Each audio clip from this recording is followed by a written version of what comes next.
Hello everybody, welcome back हमारे channel Bihar BPSC में। तो बहुत ही शानदार क्वेश्चन जीव विज्ञान का हम कवर करेंगे।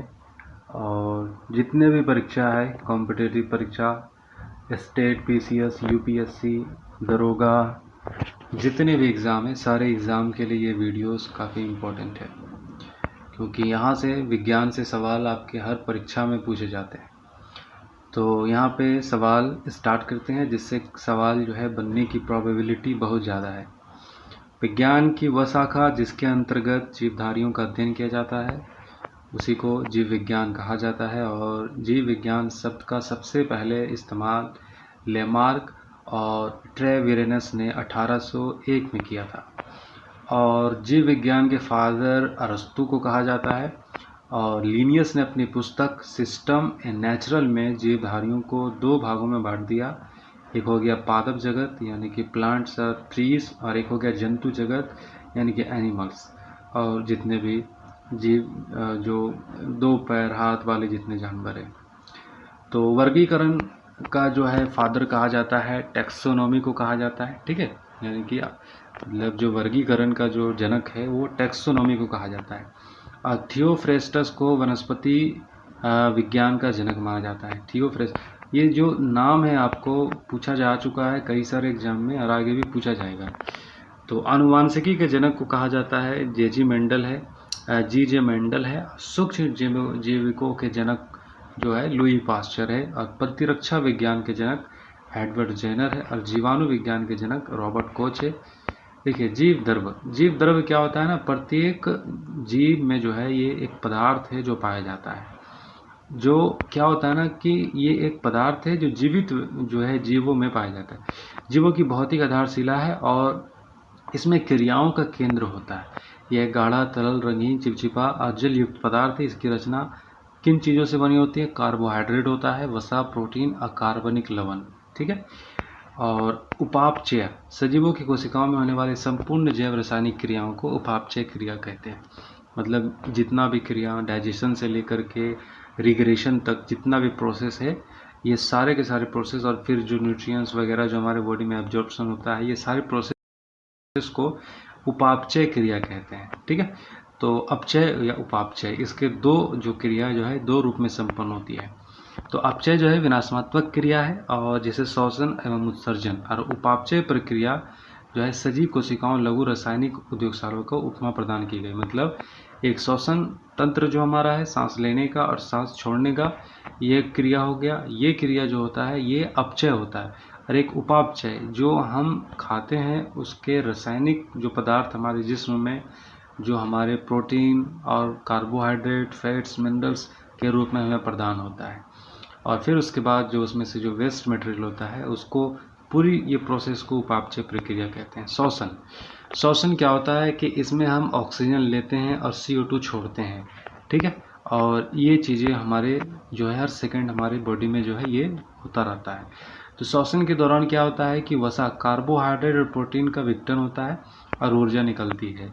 और यही ऊर्जा को ATP कहा जाता है, एडिनो सिंट्री फॉस्फेट, ठीक है। ये पूछा जा चुका है कई सारे एग्जाम में, आगे भी पूछा जा सकता है। अनुकूलन होता है कि जीव जिस वातावरण में रहते हैं उस वातावरण में अपने आप को ढाल लेते हैं, उस वातावरण के हिसाब से। जैसे मछलियाँ जल में रहती हैं, मेढक जल में भी रहता है, ज़मीन पे भी रहता है। तो ये है अनुकूलन, ये है वातावरण के हिसाब से अपने आप को वातावरण के अकॉर्डिंग जो है रूप में ढाल लेना। उत्सर्जन, तो सभी जीवधारियों द्वारा शरीर में उपस्थित हानिकारक पदार्थ जो होता है CO2, यूरिक अम्ल, जैसे यूरिन हो गया, तो ये बाहर निकल जाते हैं सजीवों द्वारा संपन्न। ये क्रिया उत्सर्जन कहलाती है। यूरिया, यूरिक अम्ल, कार्बन डाइऑक्साइड आदि, ठीक है। और इससे संबंधित और भी तथ्य देखिए। जंतु विज्ञान को जीव विज्ञान का ही एक शाखा है। जंतु विज्ञान, देखिए जंतु विज्ञान जीव विज्ञान की एक शाखा है। आनुवांशिकता क्या है इसमें जो है, जेनेटिक्स, यानी कि किसी जीव का जो विशेष जो उसका जो रूट होता है उसके बारे में स्टडी करना आनुवांशिकता होता है, ठीक है। तो किसने दिया था? बैटसन ने जो है इसका जो है प्रतिपादन किया था। जिसकी लाठी उसकी भैंस, यानी कि ये जो दुनिया है, इस दुनिया में एक प्रोसेस काम नेचर सिलेक्शन होता है, यानी कि जिसमें जितना इम्यूनिटी जितना मजबूत है, जिसमें जितनी ज़्यादा क्षमता है, वही इस वातावरण में, दृढ़ वातावरण में अपने आप को ढाल के अपने आप को आगे बढ़ाने में सक्षम होता है। और जो इस वातावरण में अपने आप को नहीं डाल पाता, वो फिर नेचुरल उसको डिसलाइक कर देती है, यानी कि वो उसे बीमारी हो जाती है या फिर वो मृत्यु को पा लेता है। तो ये जो प्रोसेस है, ये डार्विन ने इसको दिया था, जिसको कहा जाता है सर्वाइवल ऑफ द फिटेस्ट। तो ये सवाल आपसे पूछेगा कि सर्वाइवल ऑफ द फिटेस्ट, ये थ्योरी देने वाला कौन? डार्विन है। वीटी कल्चर के द्वारा क्या उत्पादित होता है? तो वीटी कल्चर, ये सवाल पूछेगा। वीटी कल्चर मतलब अंगूर उत्पादन को वीटी कल्चर कहा जाता है। और जेरोंटोलॉजी के अंतर्गत वृद्धावस्था और आयु वृद्धि के प्रभाव का अध्ययन किया जाता है। ये होता है जो वृद्धावस्था और आयु की वृद्धि का प्रभाव जो हमारे जिस्म पे होता है, इसके स्टडी को जेरोंटोलॉजी कहा जाता है। वर्मी कल्चर कौन से कीट प्रयुक्त होता है? केचुआ के बारे में स्टडी करना। पैडोलॉजी के अंतर्गत अध्ययन किया जाता है मृदा को। और फूलों के अध्ययन को कहते हैं एंथोलॉजी। बहुत सारे एग्जाम में पूछा गया। फूलों के अध्ययन को एंथोलॉजी कहते हैं। और कीटों के वैज्ञानिक अध्ययन क्या कहलाता है? एंटोमोलॉजी कहा जाता है। और जनसंख्या और मानव जाति के आंकड़ों का अध्ययन कहलाता है जनांकी। ठीक है। और जीवाश्म वनस्पति के अंतर्गत पादप जीवाश्म का अध्ययन किया जाता है।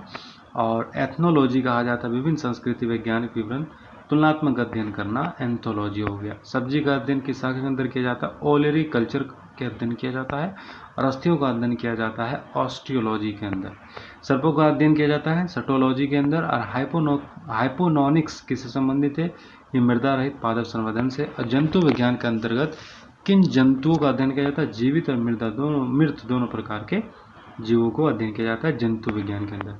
तो अरस्तु को जनक कहा जाता है, जीव विज्ञान का जनक अरस्तु को कहा जाता है। फादर ऑफ जो है आपका विज्ञान कहा जाता है, बायोलॉजी का फादर कहा जाता है। जीव विज्ञान की विभिन्न शाखाओं के जनक, उनके नाम जंतु विज्ञान अरस्तु, वनस्पति विज्ञान थियोफ्रेस्टस, सूक्ष्म जीव विज्ञान माइक्रोबायोलॉजी ये लुई पास्चर है, जीवाणु विज्ञान बैक्टीरियोलॉजी रॉबर्ट कोच, और प्रतिरक्षा विज्ञान एडवर्ड जेनर, वर्गीय अथवा वर्गीकरण विज्ञान कैरोलस लिनियस, रुधिर परिसंचरण तंत्र विज्ञान के जो जनक है विलियम हार्वे है, और कोशिका विज्ञान के जनक रॉबर्ट हुक है, कवक विज्ञान के एंटन डी बेरी, और पादप क्रिया विज्ञान के स्टीफन हेल्स, आधुनिक वनस्पति विज्ञान के कैरोलस लिनियस, पादप रोग विज्ञान के जनक एजे बटलर, और व्यक्ति वृत्ति में जाति वृत्ति की पुनरावृत्ति के नियम के जनक जो है हैक्ले है। विकिरण अनुवांशिकी एजे मूलर, तुलनात्मक रचना जी क्यूवियर, और जीरोंटोलॉजी जो है कोर्नेचुस्की। ये थोड़ा सा जो है टेढ़े बेड़े नाम है, ठीक है। आधुनिक शारीरिकी एंड्रियस वेस्लियस, जीवाश्म विज्ञान लियोनार्डो दा विंची, आधुनिक भूनिकी कॉल इवान वियर, उत्परिवर्तनवाद हॉग डिब्रीज, असृजनिकी Francis Galton, microscopy Marcello Malpighi, और एंड्रोक्राइनोलॉज का थॉमस एडिसन, रुधिर वर्ग कार्ल लैंडस्टीनर, अंतःस्रावी विज्ञान का जनक थॉमस अल्वा एडिसन, अनुवांशिकी का मेंडल, आधुनिक अनुवांशिकी का जॉन मेंडल, भारतीय पुनर्वृत्ति विज्ञान का बिरबल साहनी, अनुवांशिक अभियांत्रिकी का पॉल बर्ग, शैवाल विज्ञान विलियम हेनरी हार्वे, भारतीय शैवाल विज्ञान के जनक एमओ पी अयंगर, भारतीय परिस्थितिकी के विज्ञान जनक रामदेव मिश्रा, और औषधि विज्ञान के हिपोक्रेटस, और सूक्ष्मदर्शिकी के एंटनी वॉन ल्यूवेनहॉक, जीन चिकित्सा के एंडरसन। ये काफ़ी इंपॉर्टेंट है बायोलॉजी के जो है आपके चाहे वो बीपीएससी का हो, चाहे वो आप दरोगा की एग्ज़ाम दे रहे हो, ये सारे परीक्षा में आपको ये जीव विज्ञान से सवाल पूछे जाते हैं। और आपके सिलेबस में भी ये लिखा हुआ है कि आपको जीव विज्ञान के थ्योरेटिकल आपको पता ना हो, लेकिन सही जो मोटे मोटे सवाल है, जो एक जनरल अंडरस्टैंडिंग है साइंस के बारे में, वो आपको जो है होनी चाहिए। तो यहाँ पर लगातार ऐसे वीडियो आपको प्रोवाइड कराए जाएंगे। अगर आप हमारे वीडियो को देख रहे हैं तो हमारे चैनल से जुड़िए, सब्सक्राइब कीजिए। कंटिन्यूसली आपकी तैयारी में हम आपका सहयोग करेंगे और ज़रूर जो है आपको फ़ायदा होगा। Okay, thank you.